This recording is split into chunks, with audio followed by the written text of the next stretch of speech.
Ella tenía apenas 17 años cuando fue vendida como si fuera ganado.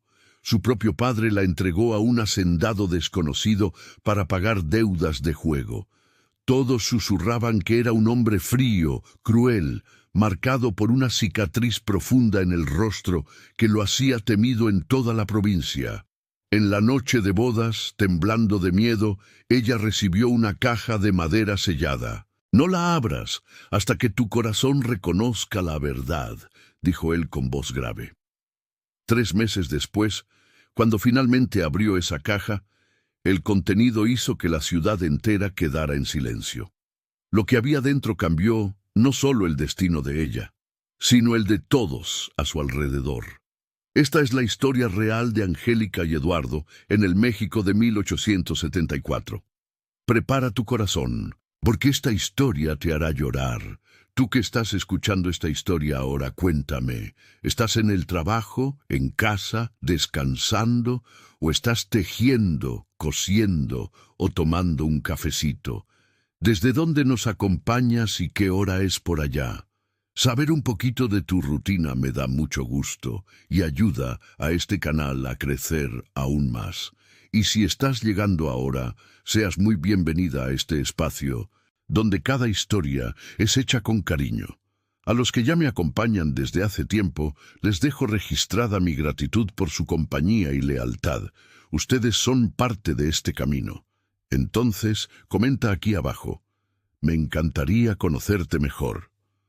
El verano de 1874 llegó implacable al Estado de México. El calor sofocante se extendía por las calles empedradas del pequeño pueblo de Atlacomulco, donde los carruajes levantaban nubes de polvo rojizo y el aroma a café tostado impregnaba el aire desde el amanecer. Para Angélica Méndez de la Silva, ese verano marcó el fin brutal de su infancia. A los 17 años, ella aún era considerada jovencita en edad de casarse por la sociedad de la época. Muchas de sus amigas ya estaban prometidas o casadas desde los 15, 16 años. Pero su padre, don Joaquín Méndez, siempre había pospuesto el asunto del matrimonio. «Mi niña aún tiene tiempo», decía él, acariciando el cabello castaño de su hija. Angélica creía que era porque él la amaba demasiado para separarse de ella. La verdad era mucho más sombría. Él la necesitaba en casa para cuidar a su madre enferma y administrar la casa mientras él se hundía cada vez más en el vicio del juego. Su padre había sido un comerciante respetado, dueño de una tienda de telas finas importadas. Él vestía a las damas de la sociedad de Atlacomulco con sedas francesas y encajes belgas. Angélica había crecido ayudando en la tienda, aprendiendo sobre diferentes tipos de tela, anotando pedidos con su letra redonda y esmerada. Pero en los últimos 3 años, desde que su madre había enfermado de tuberculosis, todo había cambiado. Don Joaquín comenzó a frecuentar las mesas de dominó y cartas en las casas de hombres poderosos, apostando fortunas que no tenía, acumulando deudas que crecían como la mala hierba. Doña Amalia, su madre, se consumía lentamente en el cuarto de atrás. Angélica la cuidaba con devoción, preparaba los tés de guaco, cambiaba las sábanas manchadas de sangre, leía en voz alta las novelas francesas que su madre tanto amaba. «Mi hija», decía doña Amalia en las noches de fiebre alta, «tienes un corazón de oro. Promete que nunca perderás esa bondad. No importa lo que la vida te haga». Angélica prometía sin saber cuánto sería puesta a prueba. En abril de 1874, doña Amalia finalmente sucumbió a la enfermedad. No hubo dinero para un funeral digno, solo el padre, 2 vecinas y Angélica vestida de negro, llorando junto al ataúd sencillo de pino. Su padre no apareció. Estaba ebrio en una cantina, incapaz de enfrentar su propia vergüenza. Después del entierro, la situación empeoró rápidamente. Los acreedores comenzaron a aparecer en la puerta, hombres de semblante duro, voces ásperas, exigiendo el pago. Don Joaquín vendió todo: los muebles de jacarandá que pertenecieron a sus padres, las joyas de doña Amalia, hasta los candelabros de plata del comedor. Pero no fue suficiente. Las deudas sumaban 15,000 pesos, una fortuna imposible para un comerciante en bancarrota. Angélica, joven y asustada, intentaba ayudar. Se ofreció a dar clases de piano y bordado a las hijas de las familias ricas, pero las puertas se cerraban para la hija de don Joaquín, el jugador. La sociedad de Atlacomulco era implacable. El pecado del padre manchaba a la hija. Ella sentía las miradas de lástima y desprecio cuando iba a misa los domingos. Las antiguas amigas se cruzaban a la otra acera cuando la veían. A los 17 años, Angélica ya conocía el sabor amargo de la exclusión social. Fue en una mañana bochornosa de diciembre que todo se desmoronó. Angélica estaba en la cocina preparando café cuando su padre entró. El rostro pálido como la cera, las manos temblando violentamente. Ella supo, incluso antes de que él hablara, que algo terrible estaba a punto de suceder. «Angélica», dijo él, la voz quebrándose, «siéntate, hija, necesito hablar contigo». Ella se sentó despacio, el corazón ya acelerado. Había algo de definitivo, de irreversible en ese tono de voz. «Padre, ¿qué pasó?». Don Joaquín no pudo mirarla. Fijó los ojos en el piso de tablas gastadas. «Las deudas, los hombres vinieron anoche. Dijeron que si no pago antes de fin de mes, me arrestarán por moroso y se llevarán la casa, todo. Pero aún tenemos la tienda», dijo Angélica desesperada.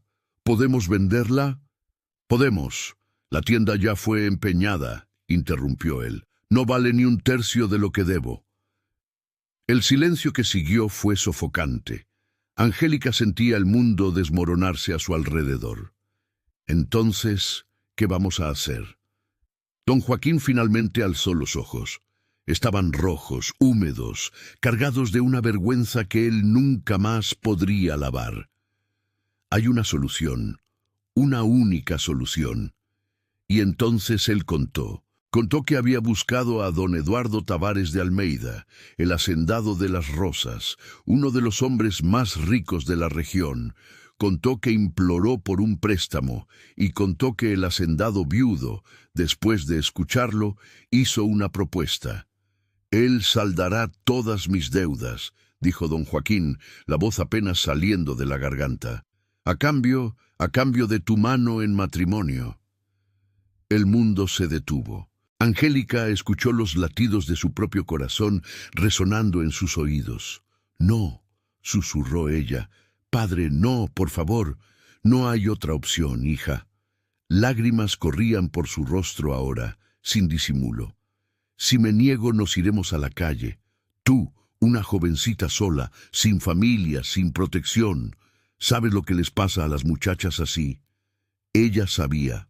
Había visto a las mujeres caídas en las esquinas del puerto vendiendo su cuerpo por monedas. Había oído las historias susurradas sobre señoritas de buena familia que perdieron todo y terminaron en burdeles. El destino de las mujeres desamparadas en el México de la época era cruel e inevitable. «¿Quién es él?», preguntó ella, la voz temblorosa. «Don Eduardo, el hacendado de Las Rosas, dueño de tierras, 3 haciendas cafetaleras, viudo, tiene 36 años. 36 años, más del doble de su edad, un abismo de experiencia entre ellos. Y dicen», dijo don Joaquín, «que es un hombre severo, solitario, tiene una cicatriz en el rostro por un accidente de años atrás. La gente lo respeta, pero también le teme. No asiste a bailes, no va a fiestas, vive aislado en su hacienda». Angélica sintió náuseas subir por la garganta. Un hombre mayor, marcado, aislado, temido. Y ella, una muchacha de 17 años, que nunca siquiera había sido besada, sería entregada a él como pago de deuda. «¿Por qué yo?», preguntó ella desesperada. Don Joaquín bajó la cabeza. «Te vio en misa hace 3 domingos, preguntó por ti. Cuando supo de nuestra situación, Hizo la propuesta. Ella había sido observada, evaluada, elegida como un animal en una feria. ¿Cuándo? La pregunta salió como un gemido. El sábado en 5 días.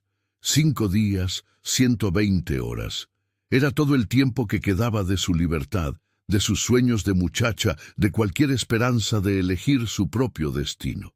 Esa noche, encerrada en su cuarto minúsculo, Angélica lloró hasta no tener más lágrimas. Lloró por la madre que había perdido, por el padre que la había traicionado, por la infancia que terminaba de forma tan brutal. A los 17 años, cuando debería estar soñando con bailes y pretendientes amables, ella sería vendida a un extraño. Pero cuando el amanecer tiñó el cielo de rosa, algo había cambiado en ella. La niña, asustada, había dado paso a algo más duro, más determinado. Si no podía elegir su destino, al menos lo enfrentaría con la frente en alto. No le daría a su padre, ni a ese hacendado desconocido, ni a la cruel sociedad de Atlacomulco, el placer de verla destrozada. Ella era hija de doña Amalia Méndez, mujer de fuerza y dignidad hasta el último suspiro, y llevaría esa herencia, costara lo que costara. El sábado amaneció gris y bochornoso, como si hasta el cielo lamentara ese matrimonio.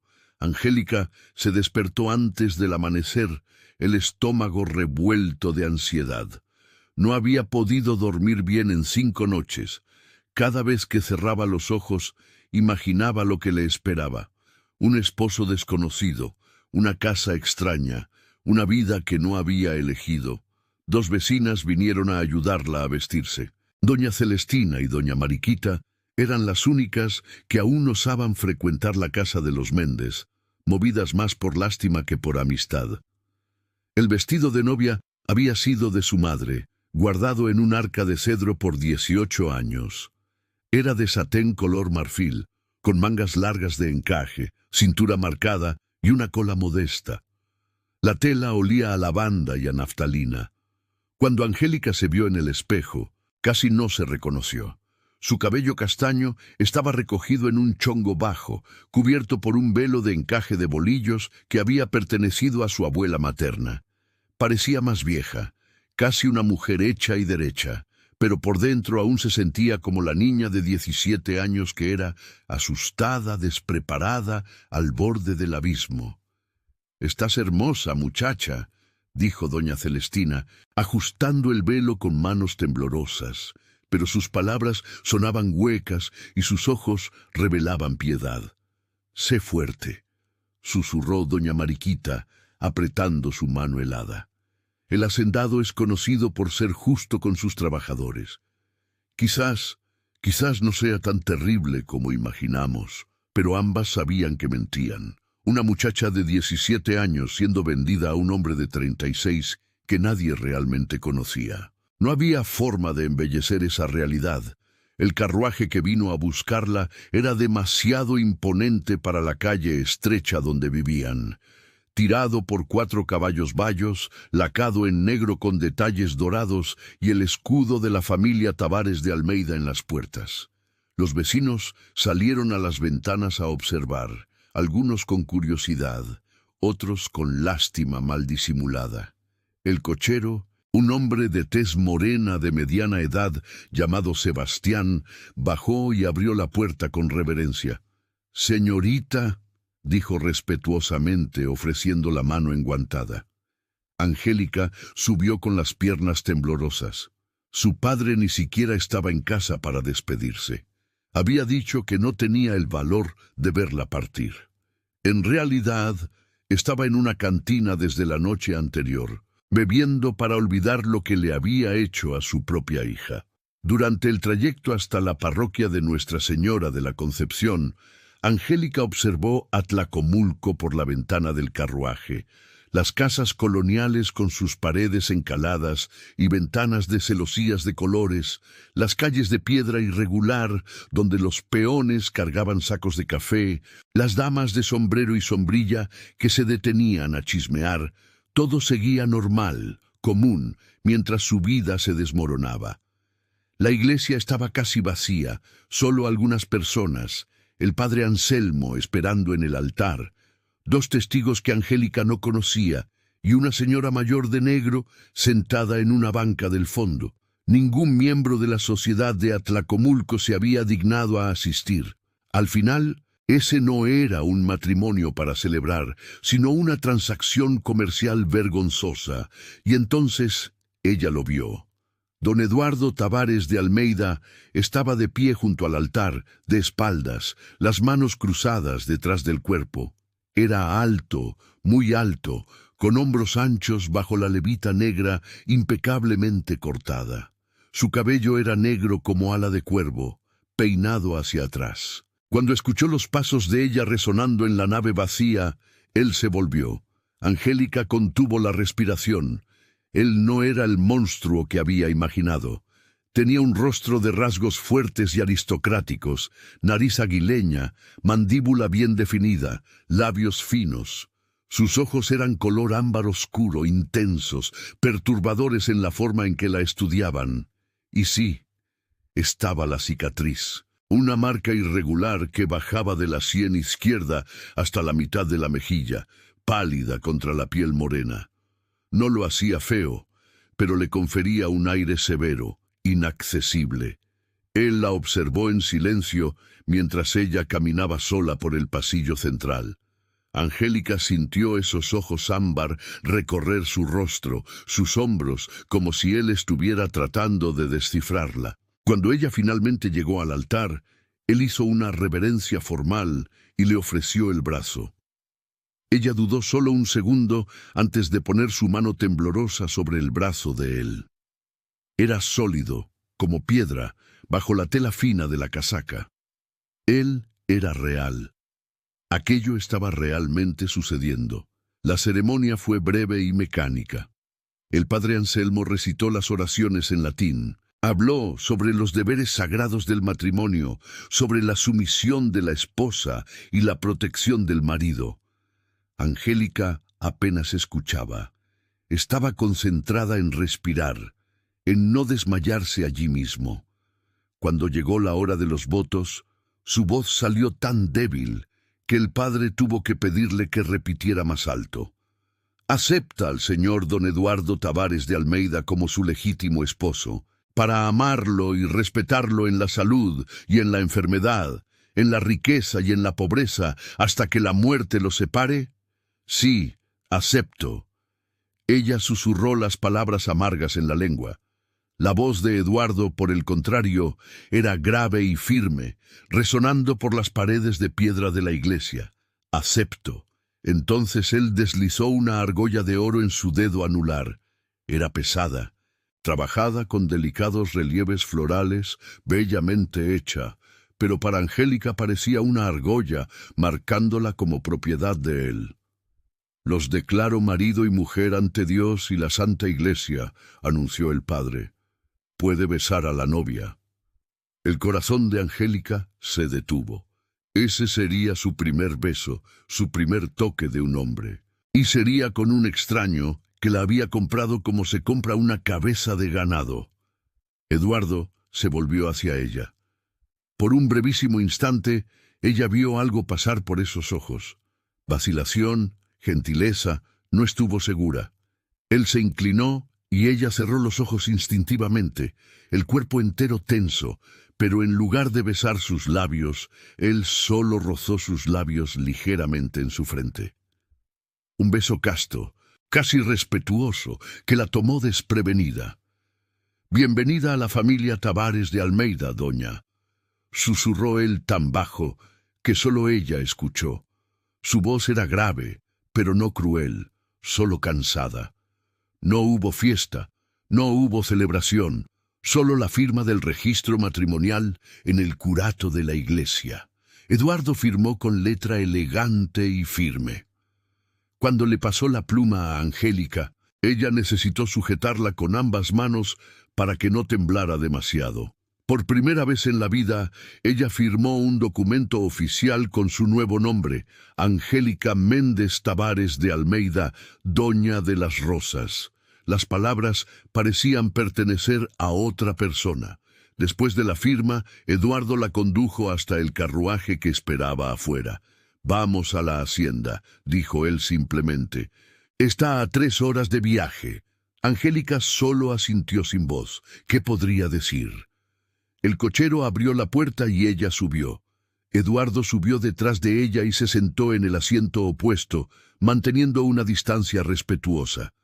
Mientras el carruaje se alejaba de la ciudad, Angélica miró por la ventana una última vez.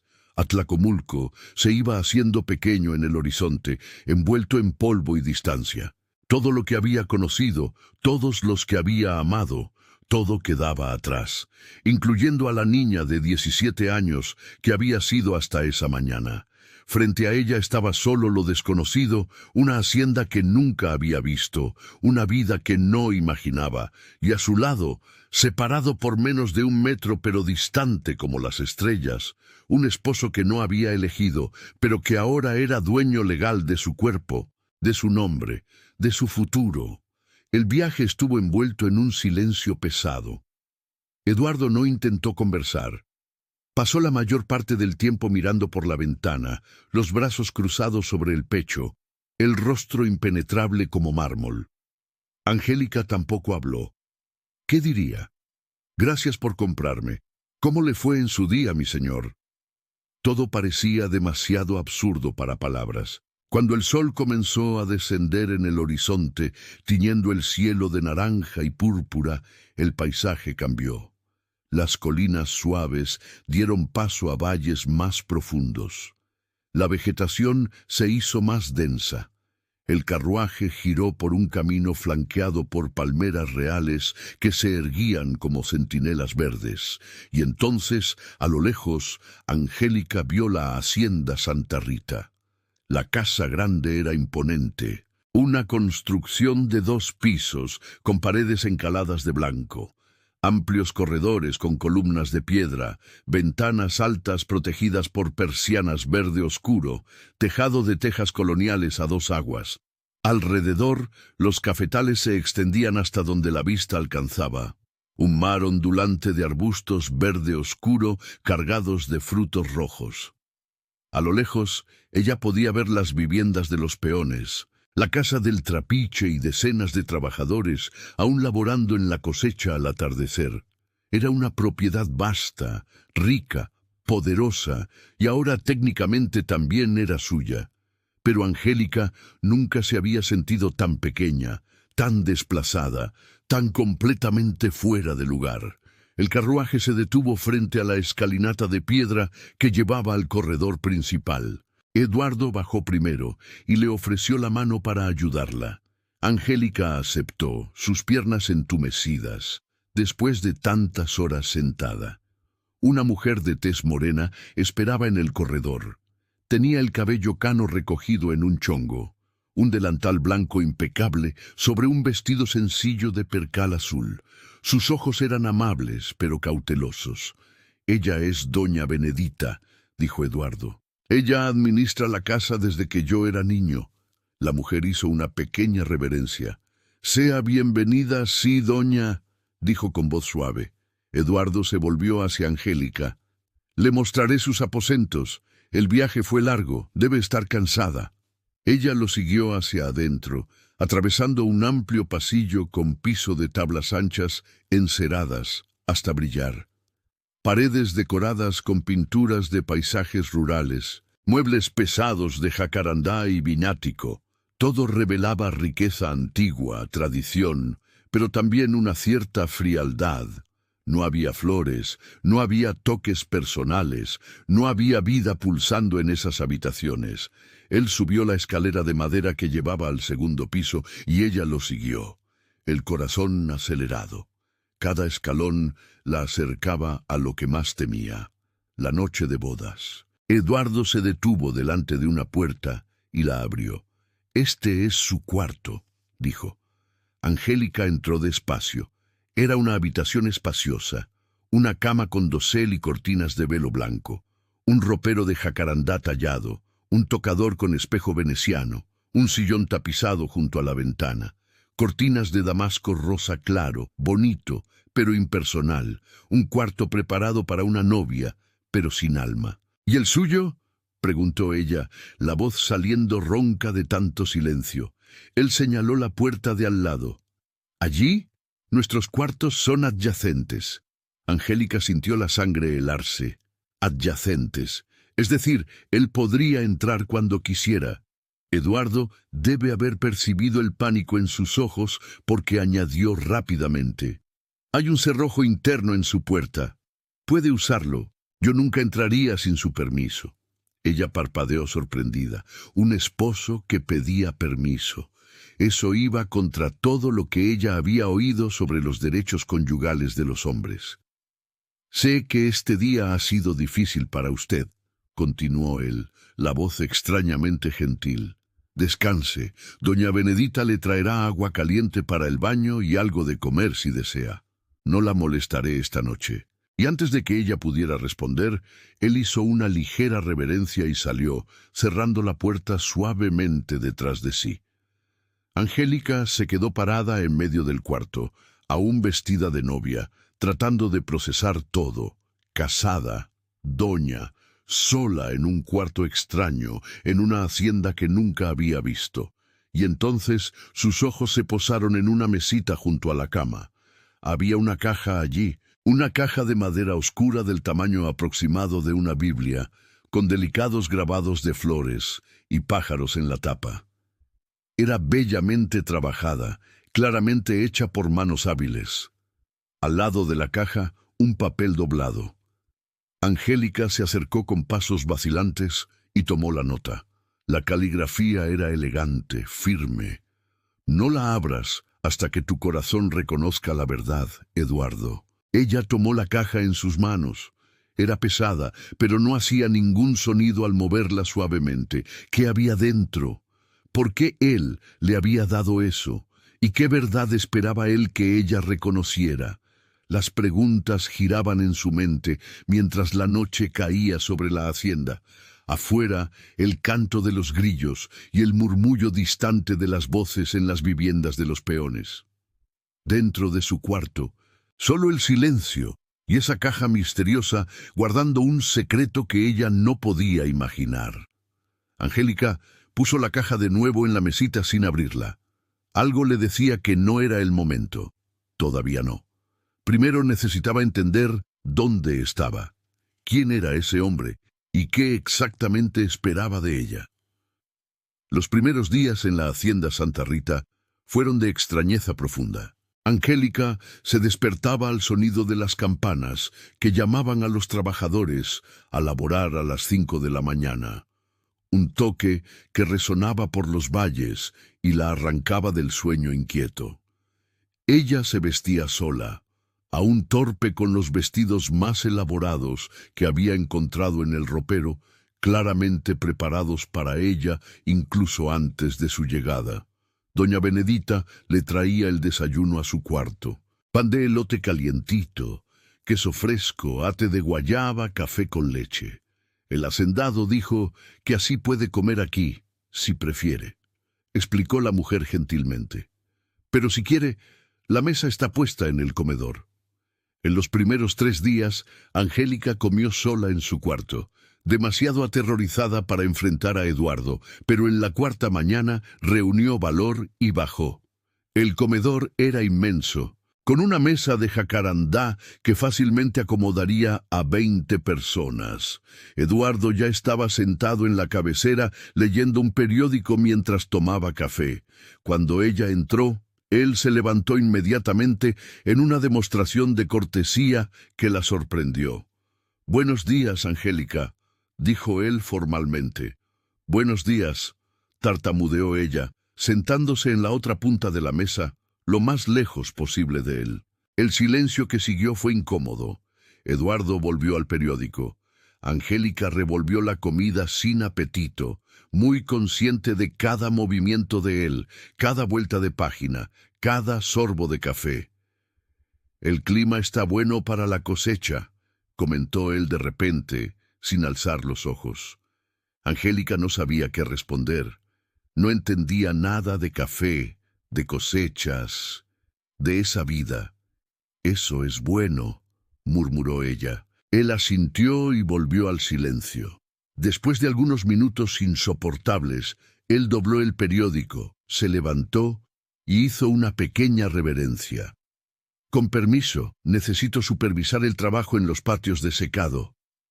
Y salió, sus botas resonando en el pasillo.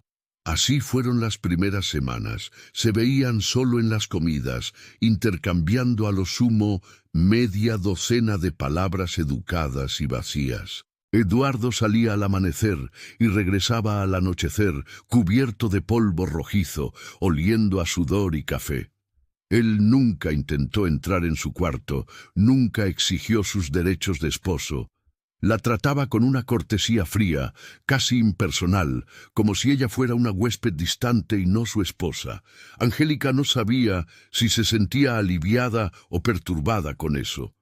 Por un lado, agradecía la distancia. Por otro, la incertidumbre era torturante. ¿Qué esperaba? ¿Cuándo exigiría lo que era suyo por derecho? Ella dormía todas las noches con el cerrojo de la puerta puesto, el corazón disparado a cada ruido en el pasillo, pero él nunca venía. Para llenar los días vacíos, ella comenzó a explorar la propiedad. La hacienda era vasta.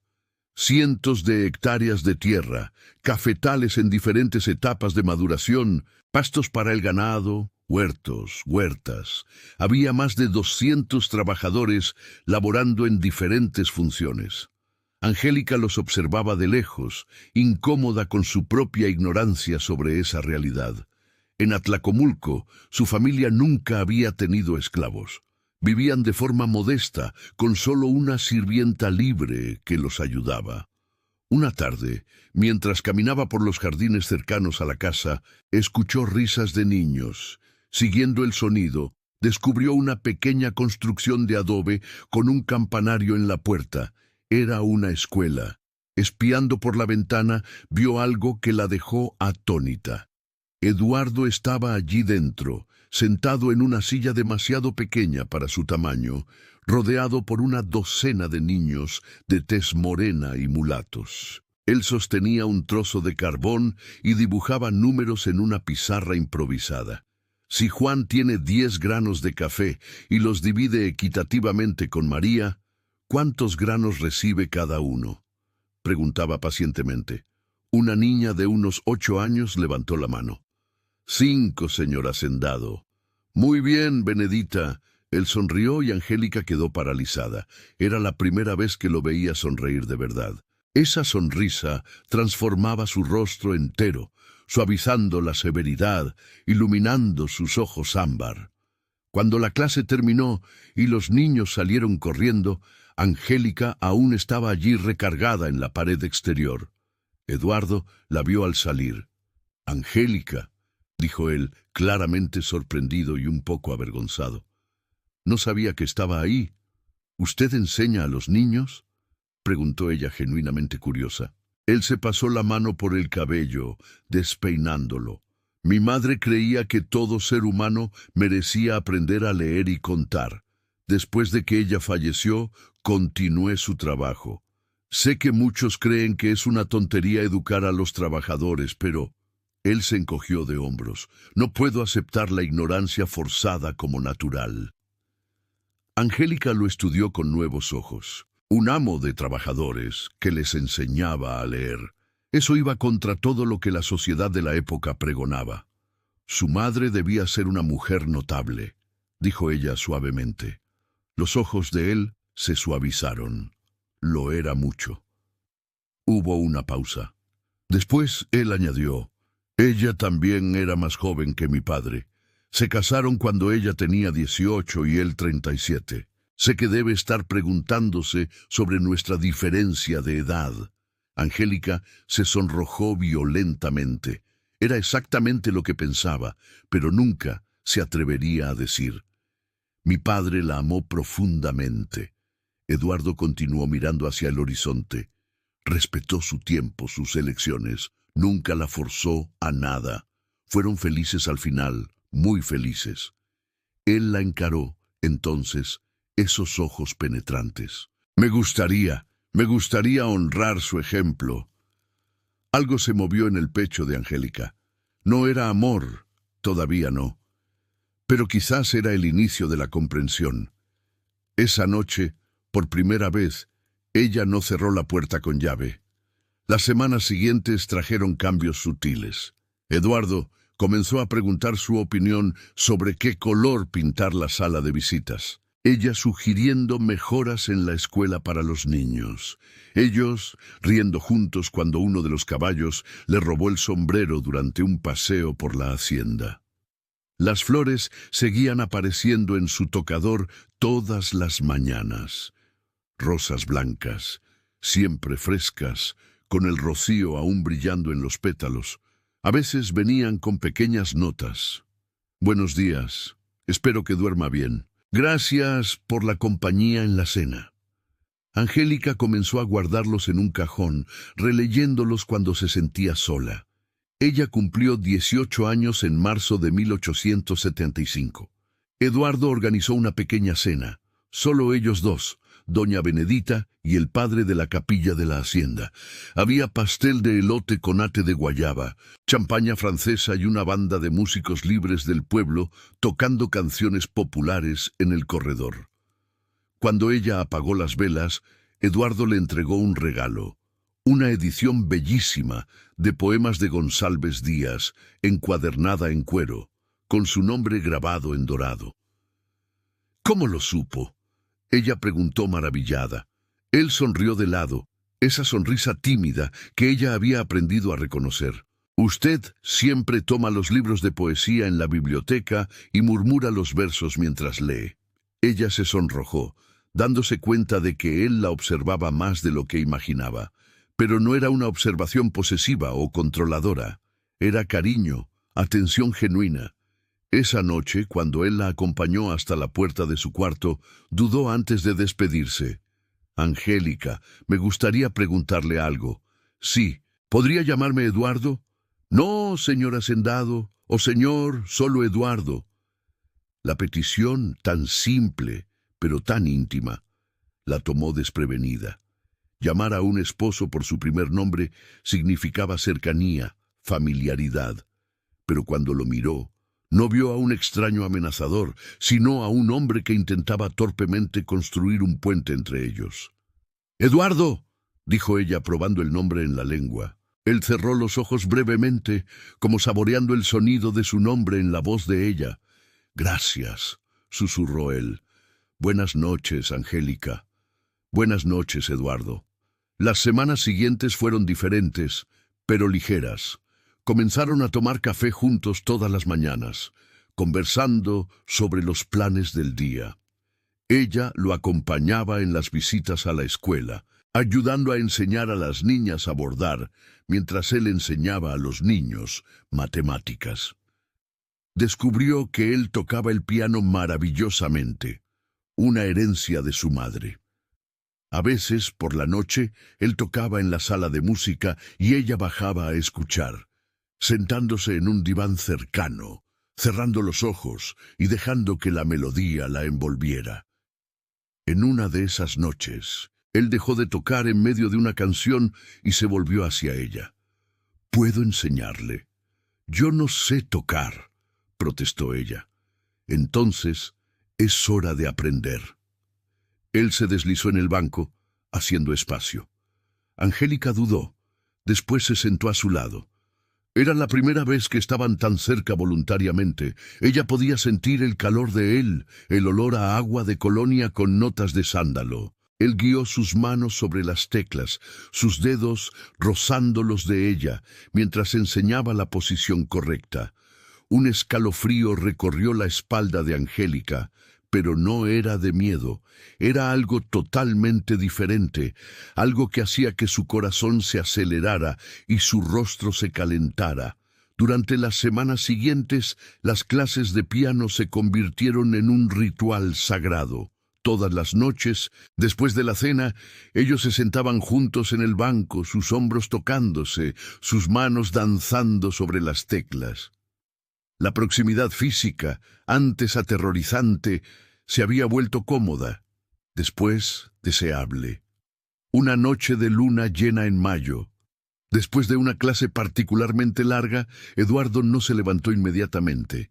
Se quedó sentado, mirando las manos de ella sobre las teclas. «Angélica», dijo él, la voz ronca. Ella se volvió hacia él, el corazón disparado.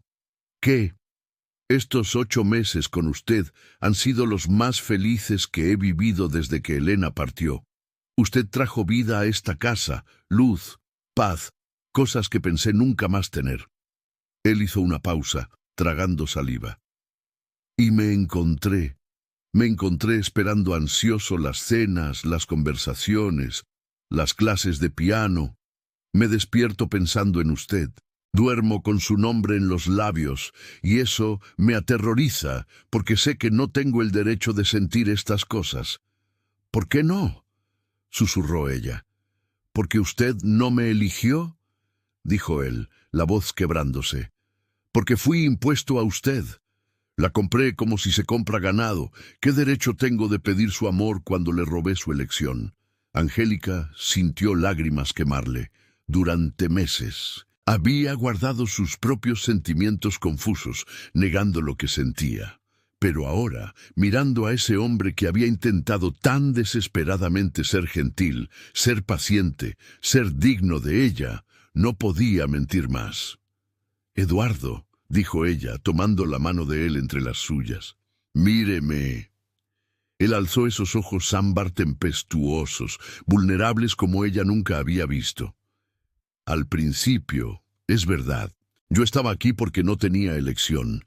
Le temía lo que usted haría, lo que exigiría, pero con el tiempo descubrí quién es usted realmente. Un hombre bueno intentando hacer lo correcto en un mundo que no le da buenas opciones. Un hombre que enseña a niños trabajadores a leer cuando podría solo explotarlos. Un hombre que respetó a una muchacha asustada cuando podría haber exigido sus derechos de esposo». Sus lágrimas corrían libremente ahora. «Y yo me enamoré de ese hombre. No porque fui forzada, sino porque elegí. Todos los días lo elijo a usted». El rostro de Eduardo se transformó, sorpresa, después incredulidad, después esperanza tan pura que dolía mirar. «¿Usted me ama?». «Lo amo», dijo ella, la palabra finalmente libre, después de meses aprisionada en su pecho. Él la jaló para un abrazo tan apretado que ella apenas podía respirar. El rostro de él enterrado en su cuello, los hombros temblando. Él estaba llorando, ella percibió. Lágrimas de alivio, de gratitud, de emoción contenida por tanto tiempo. «Angélica», susurró él contra su piel. «Mi Angélica, usted es el milagro que no merecía, pero agradezco a Dios todos los días por haberla puesto en mi camino». Cuando finalmente se separaron, él sostuvo el rostro de ella entre las manos y la besó. No el beso casto de la iglesia, sino verdadero, profundo, lleno de meses de contención. Era el primer beso real de Angélica, y ella se entregó completamente, descubriendo que podía, al final, elegir ser amada. Esa noche, cuando regresó a su cuarto, Angélica miró la caja de madera. Estaba allí desde hacía 8 meses intacta, esperando cuando su corazón reconociera la verdad. Ahora sabía. Su corazón reconocía. Con manos temblorosas, ella abrió la caja.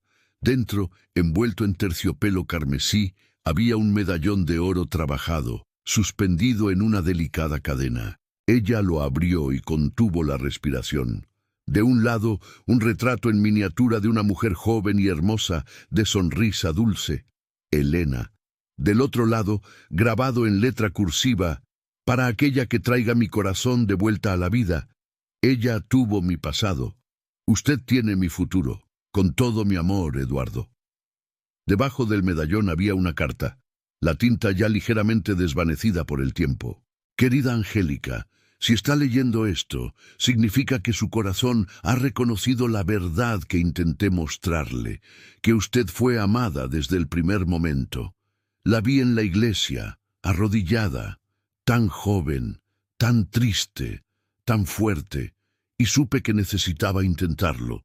No por conveniencia, no por herederos, sino porque reconocí en usted la posibilidad de volver a vivir. Mantuve la caja sellada para que tuviera tiempo de conocerme sin presión, sin expectativas, para que cuando la abriera fuera porque quiso, porque me amaba también. Este medallón perteneció a mi madre. Elena lo usó con orgullo. Ahora es suyo si lo acepta. Junto con mi corazón, mi devoción y la promesa de pasar cada día restante de mi vida mereciendo el amor que usted me dio, suyo para siempre. Eduardo. Angélica apretó el medallón contra el pecho, sollozando, no de tristeza, sino de felicidad abrumadora. Bajó las escaleras corriendo aún en camisón y golpeó la puerta de su estudio. «Adelante», dijo la voz sorprendida. Ella entró y se arrojó en sus brazos. «Lo acepto», dijo la voz ahogada contra el pecho de él. «El medallón, el futuro, todo. Lo acepto a usted completamente». Él la aseguró como si ella fuera la cosa más preciosa del mundo. Y quizás lo era. 6 meses después, ellos se casaron de nuevo, no por obligación o deuda, sino por amor. La misma iglesia, pero ahora repleta de flores, música, invitados, celebrando genuinamente. Ella bajó el pasillo con un vestido nuevo de seda pura y Eduardo la esperaba en el altar con lágrimas de alegría en los ojos. Cuando intercambiaron las argollas, ella susurró: «Esta vez yo lo elijo a usted». Y él respondió: «Y yo prometo merecer esa elección todos los días de mi vida». La historia de ellos se esparció por la provincia. La muchacha vendida a los 17 años que encontró el amor verdadero, el hacendado solitario que guardó su corazón hasta que la mujer correcta llegó. Cuando 2 años después, Angélica sostenía en sus brazos a su primer hijo, ella lo llamó Joaquín, no para honrar al hombre que la había vendido, sino para redimir el nombre de un padre imperfecto, que sin saberlo le había mostrado el camino a la felicidad. Y todas las mañanas, hasta el último día de sus vidas, Eduardo se despertaba antes del amanecer para cortar flores frescas para su esposa, porque algunas tradiciones nacidas del amor verdadero están hechas para durar para siempre.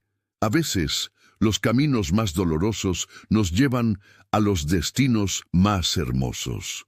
Angélica fue forzada a un matrimonio a los 17 años, pero en lugar de encerrarse en la amargura, ella se dio a sí misma la oportunidad de conocer verdaderamente al hombre detrás de la cicatriz y del título. Eduardo, por su parte, no impuso su voluntad, sino que le dio el don más precioso, tiempo y respeto. Esta historia nos enseña que el amor verdadero no puede ser forzado, pero cuando 2 almas solitarias se encuentran y eligen todos los días estar juntas, nace algo más fuerte que cualquier contrato u obligación. El amor que cura, que transforma, que redime y que sí puede silenciar hasta la ciudad más cruel con su belleza pura. Porque el verdadero amor no nace de un sí en el altar, sino de las 1000 elecciones diarias de permanecer, comprender y amar. Si le gustó esta historia, deje su like, eso es muy importante para mí, y deje un comentario, yo los leo todos. Está apareciendo otro video aquí en su pantalla, haga clic en él. Nos vemos del otro lado.